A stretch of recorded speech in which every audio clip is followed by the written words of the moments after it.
തേടുന്ന നദികളെ പോലെ, അമ്മയെ തിരയുന്ന പൈതങ്ങളെ പോൽ, സാഗരം തേടുന്ന നദികളെ പോലെ, അമ്മയെ തിരയുന്ന പൈതങ്ങളെ പോൽ, പല കോടി മാനവകുലങ്ങൾ തേടുന്നു.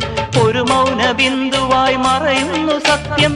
മനുഷ്യന്റെ കൈകൾ വിലങ്ങിട്ടു നിർത്തും, വികാരങ്ങൾ മൂടും സ്വരങ്ങൾക്കുമീതെ. എന്നാത്മബോധം തേടുന്നു വീണ്ടും ഗുരുവൈഭവത്തിന്റെ അദ്വൈതവേദം. തനിമയുടെ ജീവകല വിടരും ഒരു സ്നേഹലയ സംക്രമം, ഉദയ സംക്രമം. പ്രണവതാളത്തിലുണരുന്നിതാ ഞാനെന്ന ഭാവങ്ങൾ അത്രയുമരിച്ചുകൊണ്ടുയരുന്ന ജാതവേദാഗ്നിയാൽ.